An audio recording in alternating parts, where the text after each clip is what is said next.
把焦点转向国际，贯穿美国和加拿大边境的彩虹桥传出一起离奇的车祸。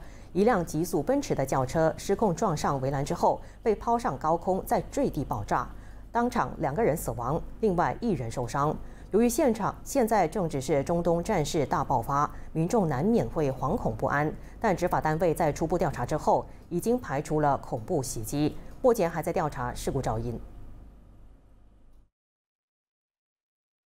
当地时间星期三上午11点27分，一辆轿车在连接美国和加拿大的尼亚加拉大瀑布彩虹桥，以时速160公里的高速行驶，不料突然失控，撞上边境检查站附近的围栏，司机和1名乘客当场丧命，还有1名边境巡逻员受轻伤。画面中可以看见现场火光烛天，浓烟滚滚，碎片散落一地。目击者忆述事发经过时，表示汽车当时猛然转向，以避开另一辆车，怎料车身随即被抛向高空，呼啸而过，形成一颗20或40英尺高的火球，实在是难以置信。 I seen something airborne. I first thought it was an airplane. It looked like slow motion. And I said, my God, it's a car. And it's a vehicle and it's flying through the air.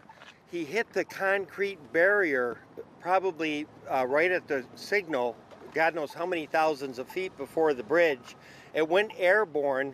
事发后，当地政府下令立即关闭彩虹桥和另外3座衔接纽约西部和加拿大的大桥。纽约布法罗尼亚加拉国际机场宣布，国际航班一律暂停起降，底部机场的汽车也需接受安全检查。 纽约州州长霍楚尔指出，警方已经和涉及单位开档调查，目前没有迹象证明这是一起恐怖袭击，在车上也没有搜出爆炸物品。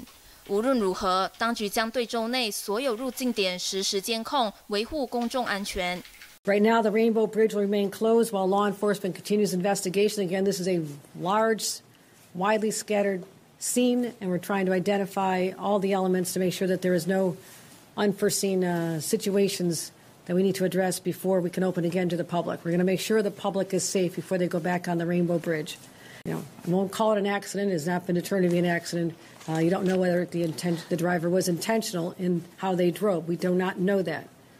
镜头转向加拿大，总理特鲁多形容这起爆炸事件非同小可，枫叶国将和美国保持联系，同时加强出入境口岸的保安工作。